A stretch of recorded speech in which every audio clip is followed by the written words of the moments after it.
जम्मू कश्मीर में टूरिज़म की भरमार है क्योंकि अपॉर्चुनिटीज़ बेशुमार हैं, मगर इनका फ़ायदा नहीं उठाया जाता था। इसी कारण कहीं ना कहीं जम्मू में ख़ास तौर पे टूरिस्ट्स को अट्रैक्ट करने के लिए, अनएक्सप्लोर जगहों को एक्सप्लोर करने के लिए अपॉर्चुनिटीज़ की कमी थी। मगर अब जम्मू के ही कुछ लोगों ने एडवेंचर स्पोर्ट्स को टूरिज़म के साथ जोड़ा है, जिसके कारण सैलानी यहाँ आकर बहुत अट्रैक्ट हो रहे हैं। हम इस वक्त जम्मू की एक ऐसी साइट पर हैं जो कि एक हिस्टोरिकल भी है और अब उसके साथ एक एडवेंचर टूरिज़म भी जुड़ गया है। हम हैं सरुईसर में, जहाँ लेक तो है ही थी, उसके साथ साथ एडवेंचर स्पोर्ट्स जुड़ने से अब यहाँ सैलानियों ने अपना रुख किया है। और ये सारा श्रेय जाता है एयरफोर्स के एक retired officer group captain Kamal Singh ओबड़ को। हमारे साथ खुद ग्रुप कैप्टन कमल सिंह ओबड़ हैं, उन्हीं से जानते हैं कि एक ऐसा इनिशिएटिव है और इसमें लोग किस तरह से जुड़ रहे हैं। तो आइए कैप्टन साहब से बात करते हैं। कैप्टन साहब, welcome to the news square. Thank you so much, thank you so much. सबसे पहले तो ये जानना चाहेंगे कि ये एडवेंचर स्पोर्ट्स पहाड़ों के बिल्कुल साथ में ये सारा एक जो शुरुआत की गई, ये कैसे शुरुआत हुई?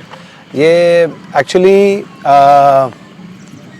जो डायरेक्टरेट ऑफ टूरिज़्म है, उनका जो यहाँ पर एक विंग है सुरिंसर मानसर डेवलपमेंट अथॉरिटी। तो जो सुरिंसर मानसर डेवलपमेंट अथॉरिटी है, ये एरिया उनकी जुरिस्डिक्शन के अंदर आता है, तो ये पार्क भी उनका है।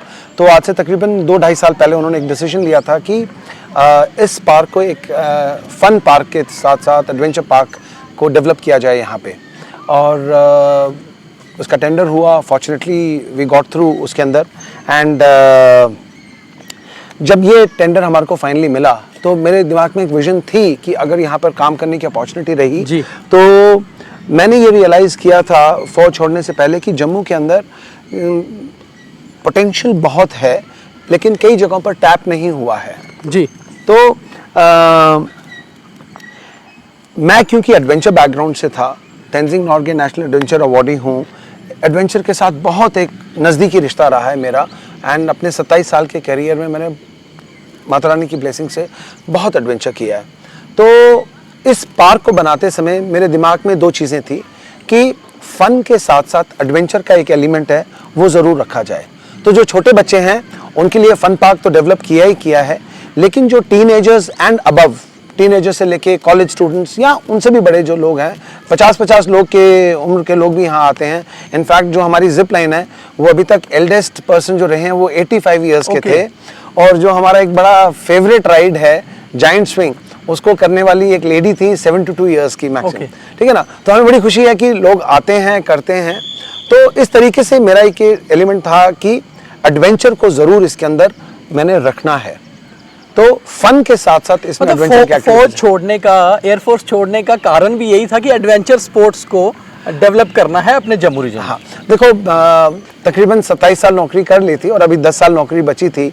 बट मुझे लगता था कि शायद मैं एक ऐसे स्टेज पर आ गया हूँ लाइफ में, करियर में, जहाँ पर एक प्रोफेशनल पर्सनल ग्रोथ मुझे लग रहा था कहीं रुक सी गई है। और मुझे लगता था परमात्मा ने इतनी अच्छी, इतनी सुंदर ज़िंदगी दी है, इसको यूटिलाइज करना बहुत ज़रूरी है। इनफैक्ट मैं एडवेंचर मैंने पूरी लाइफ किया है, लेकिन मैं आपको सच सच बताऊं, मेरी लाइफ का सबसे बड़ा एडवेंचर था ये डिसीजन लेना कि फ़ौज में रहूं या क्विट करके बाहर आऊं। फाइनली मैंने डिसीजन लिया कि मुझे एडवेंचर के अंदर कुछ करना है, मन था, आया, and God is very kind and हो भी सका ये। अच्छा कमल जी, सबसे बड़ी चीज़ ये है कि खुद तो इतना एडवेंचर किया, अब दूसरों को एडवेंचर करवाने में कितना मज़ा आ रहा है? बहुत अच्छा लगता है। एंड मैं आपको सच्ची बात, मुझसे कई मेरे जो फ्रेंड्स फौज में हैं या सिविल में हैं, वो ये पूछते हैं कई बारी कि कमल कभी रिग्रेट किया आज तक फौज छोड़ने का, प्री मैच्योर? तो मैं सच बताता हूँ आपको, मेरे को एक भी दिन रिग्रेट नहीं है इस बात का। जब तक मैं वहाँ था वहाँ भी बहुत अच्छे से काम किया, और अब इधर आने के बाद जो मेरा एडवेंचर बैकग्राउंड है उसके साथ जब लोग इधर आते हैं, मैं पेरेंट्स को देखता हूँ, मैं उनके रिएक्शंस देखता हूँ। मैं आपको एक बहुत छोटी सी चीज़ बताता हूँ। जब मैं जिप लाइन के बारे में बताता हूँ तो कई पेरेंट्स का रिएक्शन होता है मेरा बच्चा नहीं करेगा या ये डरता है। तो मैं कहता हूँ कोई आप डेट बता सकते हो जिस दिन इसका डर दूर हो जाएगा? या पेरेंट्स कहते हैं, बच्चे से पूछते हैं कि क्या आप ये करोगे? तो मैं पेरेंट्स को कहता हूँ कि आप बच्चे से ये मत पूछो कि क्या आप ये करोगे, क्योंकि जब आप बच्चे से ये पूछते हो कि क्या आप ये करोगे, उसमें क्वेश्चन मार्क लगा हुआ है और उसके अंदर 2 ऑप्शन बच्चे को नजर आते हैं कि करूं या ना करूं। लेकिन अगर आप बच्चे को ये पूछोगे कि चलो ये करते हैं। अब बच्चा नेगेटिव कुछ नहीं सोचता है, वो यही सोचने लगता है कि कैसे करेंगे। तो मैं इस तरीके से भी पेरेंट्स को मोटिवेट करता हूं। और एडवेंचर एक्टिविटी करने के बाद कई पेरेंट्स मुझे ये कहते हैं, ये फीडबैक देते हैं कि सर वाकई जो आपने बोला था वो सही बात है। उमर साहब, एक और बहुत इंपॉर्टेंट चीज़ ये है कि मैंने देखा कि बहुत सारे लोग जब किसी भी बिज़नेस को करते हैं तो एज ए बिज़नेस सोच के करते हैं कि हमें फ़ायदा नफ़ा नुकसान, मगर जब आप कोई चीज़ अपने एक्सपर्टाइज़ के हिसाब से करते हो तो आपके लिए उसमें एन्जॉय, मज़ा, और कहते हैं ना जैसे कोई चीज़ सोसाइटी को देनी जो आपने खुद विटनेस की है, तो क्या आपके लिए ये एक सिर्फ बिज़नेस है या वाकई आप अपने एडवेंचर को अब लोगों में जीना चाहते हो? मैं फ्रैंकली बताऊं, मेरे दादाजी किसान थे, मेरे पिताजी फौजी ऑफिसर्स थे, मेरा बड़ा भाई फौजी, छोटा भाई फौजी, मैं फौजी, हमारी पूरी फैमिली फौजी बैकग्राउंड की है। बिजनेस हमारी फैमिली के साथ कहीं भी दूर दूर तक लिंक नहीं था। मैं शायद पहला हूं अपनी फैमिली के अंदर जिसने बिजनेस लाइन के अंदर कदम रखा है। लेकिन मैं आपको ये बता दूं, एडवेंचर की वजह से एक्चुअली तो मैं वही लगा था कहने आपको कि मैंने एक्चुअली बिजनेस के अंदर कदम नहीं रखा है, मैंने कदम रखा है एक्चुअली एडवेंचर टूरिज्म। अब उसका लास्ट स्टेज आप कह सकते हो कि क्योंकि काम करता हूं, इसमें पैसा इन्वॉल्व है, इन्वेस्टमेंट थी, फिर ऑब्वियसली मैं टिकट्स के साथ लोग करते हैं तो बिजनेस बन जाता है। लेकिन मैं दिल से बिजनेसमैन नहीं हूं। मैं बच्चे को देख करके पता कर लेता हूं। कई बार मेरे पास बच्चे आते हैं कि नहीं, कई बार बच्चे आते हैं, मुझे पता है ये करना चाह रहा है एंड इसको मोटिवेशन की ज़रूरत है, या शायद ये राइड इसकी पॉकेट परमिट नहीं कर रही है। बिलीव मी, मैं इतना स्टडी कर लेता हूँ एंड मैं बच्चों को भेजता हूँ। अच्छा, नॉर्मल स्पोर्ट्स में और जो एडवेंचर स्पोर्ट है इसमें कितना फ़र्क है, खास तौर पे अगर हम डिसिप्लिन की बात करें, डिसिप्लिन जो बहुत ज़रूरी रहता है उसकी बात देखो मैं आपको बताता हूँ कि फर्स्टली जो एडवेंचर स्पोर्ट है, एडवेंचर स्पोर्ट का मेन एक एलिमेंट है जो उसके अंदर एडवेंचर स्पोर्ट का, वो ये है रिस्क टू लाइफ। आप फुटबॉल खेलते हो, हॉकी खेलते हो, क्रिकेट खेलते हो, उसमें वो रिस्क टू लाइफ वाला एलिमेंट नहीं है, तो वो स्पोर्ट्स हैं, वो गेम्स हैं, वो एडवेंचर स्पोर्ट्स नहीं है। लेकिन जब एडवेंचर स्पोर्ट्स की बात करते हो तो उसमें रिस्क टू लाइफ एक फैक्टर जो है, उसकी जो डिग्री है वो बहुत ज़्यादा होती है। आप एक मोटरसाइकिल जम्मू से उधमपुर हाईवे पे चलाओ एट 60 किलोमीटर्स, उसमें कोई रिस्क नहीं है ज़्यादा, तो वो कोई एडवेंचर नहीं है। वही बाइक, वही आप, वही सड़क, अब आप उस बाइक को 180 190 पे चलाते हो, सडनली वो चीज एडवेंचरस बन जाती है। एडवेंचर के साथ सेफ्टी और सिक्योरिटी जुड़ा होना बहुत जरूरी है। एब्सोल्युटली। तो यही मेरा दूसरा सवाल यही है कि एडवेंचर आप जितना भी करो मगर अपनी सेफ्टी देखना बहुत ज़रूरी है। तो ऐसे में यहाँ जितने भी आपके पास एडवेंचर स्पोर्ट्स हैं, हमने देखा ऑब्स्टेकल्स हैं, जॉइंट ये स्विंग है या जिप लाइन है, इसमें सेफ्टी के लिए क्या कुछ रहता है जो बहुत इंपॉर्टेंट है? देखो, इसमें कोई शक नहीं है कि एडवेंचर के साथ रिस्क जुड़ा हुआ है, लेकिन जितने एडवेंचर लोग होते हैं, जितने ज़्यादा वो एडवेंचरस होते हैं, उतने ही ज़्यादा वो सेफ्टी कॉन्शियस भी होते हैं। ये एक आप समझ लो कि जो एथिक्स होती हैं स्पोर्ट की, जो इसके कुछ नियम कानून हैं, safety is always Paramount. Safety से ऊपर, सेफ्टी से बढ़कर के कोई चीज़ नहीं होती, क्योंकि हम ये मानते हैं there is always another day, आज नहीं तो कल कर लेंगे। एडवेंचर स्पोर्ट में ये पता होना बहुत ज़रूरी है कि किसी एक्टिविटी को कब नहीं करना है, बजाय इसके कि ये पता होना कि इसको कब करना है। तो वो ना करने वाला जो एलिमेंट है, that is more important actually पता होना। क्योंकि आप खुद ग्रुप कैप्टन थे एयरफोर्स में और आप एक एडवेंचर स्पोर्ट्स में रहे हैं, आप अवार्डी हैं, नेशनल अवार्डी हैं इसमें। और एक आपके बारे में मैंने कुछ और सुना था कि नॉर्थ और साउथ में कुछ आपने फर्स्ट टाइम किया है। वो क्या चीज़ थी? मैं जब अपने प्रोफेशन में था तो मैं एक parachute jump instructor, sky diving instructor था, और मेरा लंबा करियर रहा है पैराट्रूपर्स ट्रेनिंग स्कूल, जो देश का एक गढ़ है जहाँ पे पैराट्रूपिंग, पैराशूटिंग सिखाई जाती है।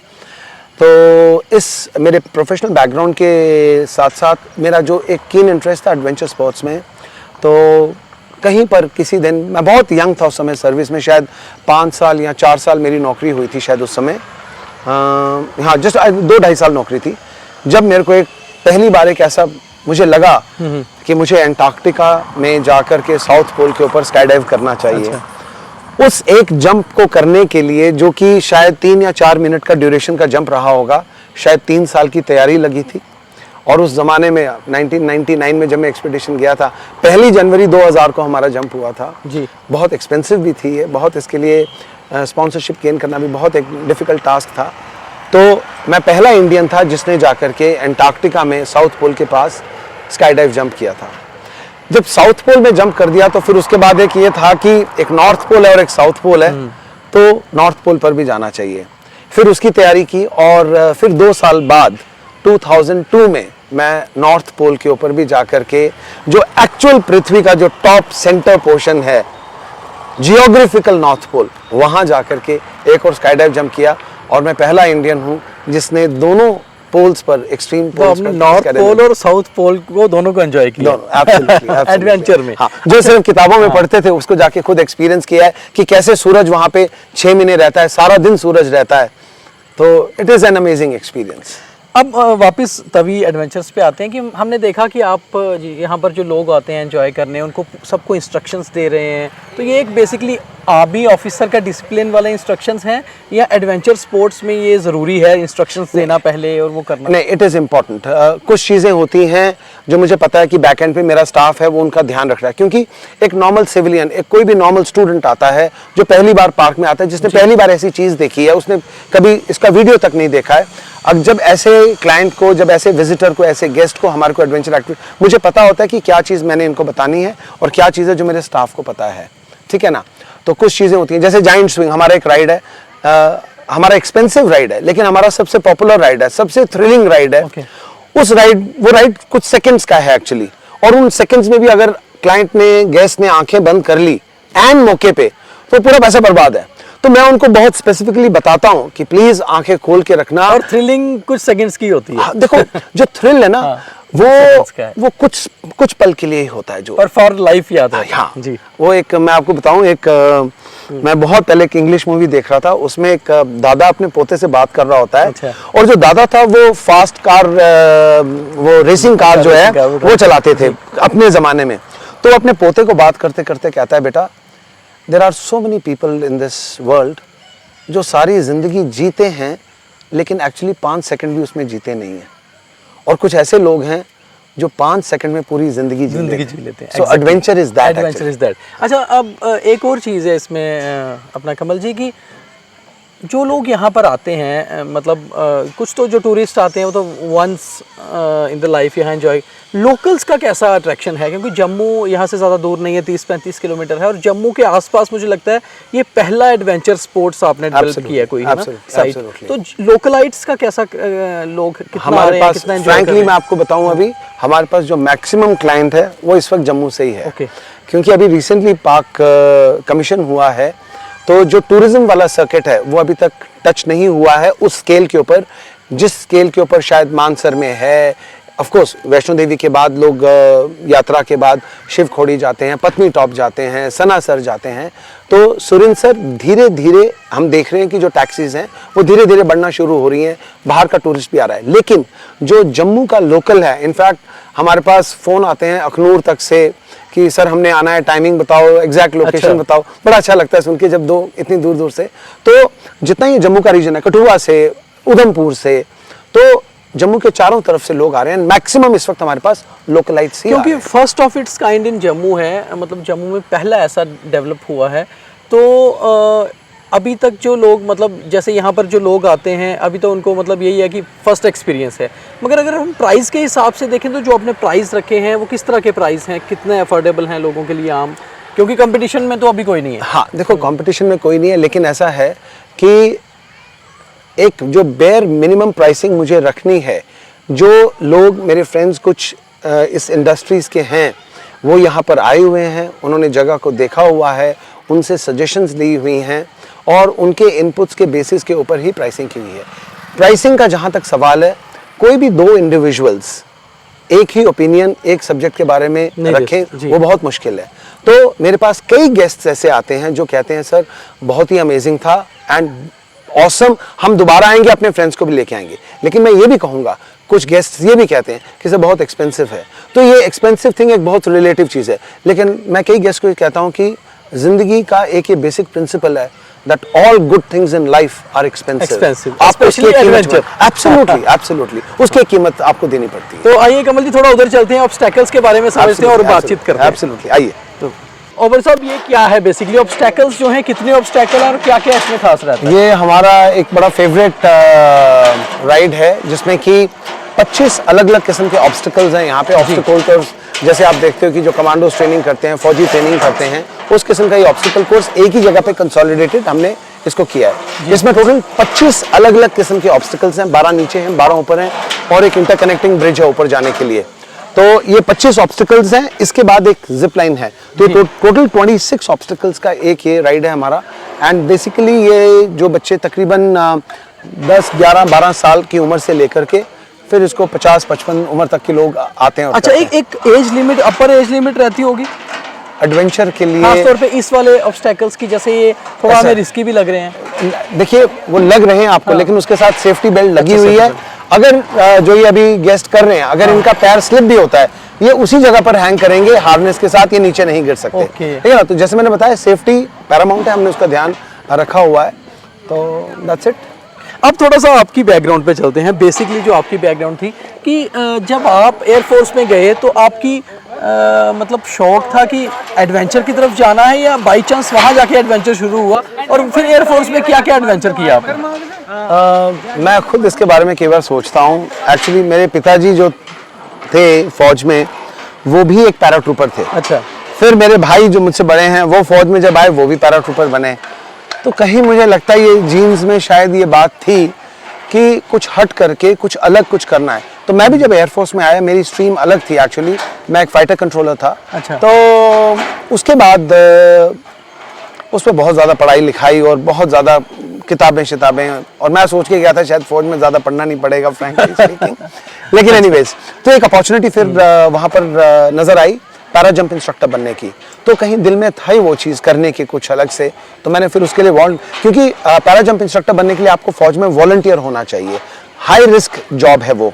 तो उसके लिए वॉलंटियर किया और ट्रेनिंग की। एंड 11 साल फिर मैं एक इंस्ट्रक्टर रहा पैराट्रूपर ट्रेनिंग। और आप एनडीए में भी इंस्ट्रक्टर रहे और पैराशूट उसमें भी रहे। हाँ। तो वो एक्सपीरियंसेस कैसे रहे आपके? नेशनल डिफेंस एकेडमी में मैं 4 कितने साल कमांडोज, कितने जवान तैयार किए होंगे? नहीं, जब मैं एनडीए में था कैडेट्स के साथ, तो वहाँ पे जो आर्मी, नेवी, एयरफोर्स तीनों के, and in fact friendly foreign countries के कैडेट्स भी होते हैं हमारे पास, वहाँ पे ट्रेनिंग कर रहे होते हैं।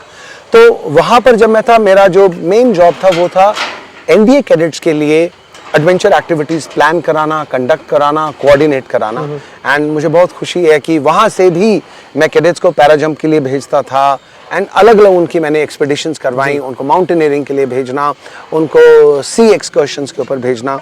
तो और जब मैं पैराट्रूपर्स ट्रेनिंग स्कूल में था, तो उसका हमारा जो स्पेक्ट्रम था बहुत वाइड था, क्योंकि हम आर्मी के जो जितनी आर्मी के पैरा बटालियंस हैं, उनको ट्रेनिंग एयरफोर्स के इस पैराट्रूपर्स ट्रेनिंग स्कूल में मिलती है एज फार एज जहाज से कूदने वाला जो पार्ट है। बाकी वो बहुत मल्टीफेसेटेड उनकी ट्रेनिंग होती है, लेकिन जो ये एक चीज़ है जहाज से कूदने वाला, वो मेरा इंस्टीट्यूट था जहाँ पे मैं पोस्टेड था 11 साल के लिए। तो उनको हम कराते थे। जो नेवी के मार्कोस हैं उनको हम ट्रेनिंग कराते थे, एयरफोर्स के गरुड्स को कराते थे, एनसीसी कैडेट्स आते थे, प्रेसिडेंट बॉडीगार्ड को हम करवाते थे, और फ्रेंडली फॉरेन कंट्रीज से हमारे पास ऑफिसर्स, जवान उनके आते थे और उनको हम ये ट्रेनिंग देते थे। तो बहुत ही एक मल्टी फैसेटेड हमारा मतलब कि जो जॉब है वो। एक आखिरी सवाल है मेरा ग्रुप कैप्टन कमल सिंह उबट से, कि आपने आर्मी में देश की सेवा की बहुत सारी, अब ये भी कहीं ना कहीं एडवेंचर स्पोर्ट शुरू करना अपने लैंड पे, जम्मू में, अपनी डुग्गर देश की धरती पे आके, कहीं ये था कि एक कुछ अपनी ज़मीन के लिए भी किया जाए, नेटिव लैंड के लिए भी? देखो, हर आदमी का, हर इंसान का कहीं ना कहीं कुछ सपने होते हैं।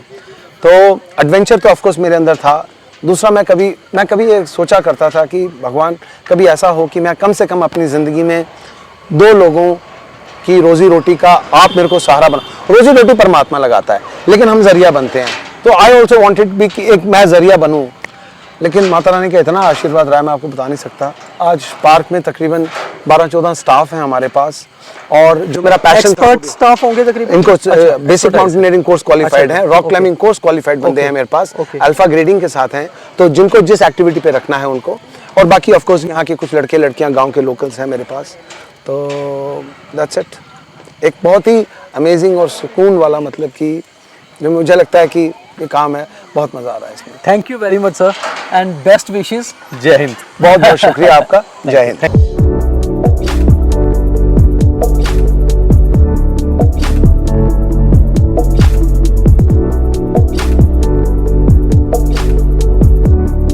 सरुईसर घूमने आने वाले टूरिस्ट भी तवी एडवेंचर्स पे खूब मज़ा कर रहे हैं और यहाँ एंजॉय कर रहे हैं। हमारे साथ गुड़गांव के एक परिवार के लोग हैं और इन बच्चों ने यहाँ पर एडवेंचर स्पोर्ट्स को एंजॉय भी किया। इन्हीं से जानते हैं कि कैसा एक्सपीरियंस रहा। आपका नाम? अन्वेषा। अनुषा, आपने अभी यहाँ एक जिप लाइन को एंजॉय करा और एक स्विंग को, जॉइंट स्विंग को, कैसा लगा, कैसे एक्सपीरियंस था? पहली बार मैंने ऐसी राइड्स करी है और मुझे बहुत अच्छा एक्सपीरियंस था। लिटरली थोड़ा सा डर लग रहा था लेकिन अच्छा एक्सपीरियंस था और बहुत मज़े आए, हमने बहुत एंजॉय करा। आपका क्या नाम है? अनन्या। अनन्या, आपको कैसा लगा? और ये जो एडवेंचर स्पोर्ट है नॉर्मल स्पोर्ट से हटकर होता है, तो थोड़ा सा इसमें डेयरिंग भी हो रहा है, तो डर लगा? थोड़ा सा but it was fun. I really enjoy the ride. इससे पहले कभी आपने एडवेंचर स्पोर्ट्स एंजॉय किया था या it was for the first time? It was for the first time. कौन सा वाला ज़्यादा था, जॉइंट स्विंग बेटर था या जिप लाइन में ज़्यादा मज़ा आया? Joint swing was the better one.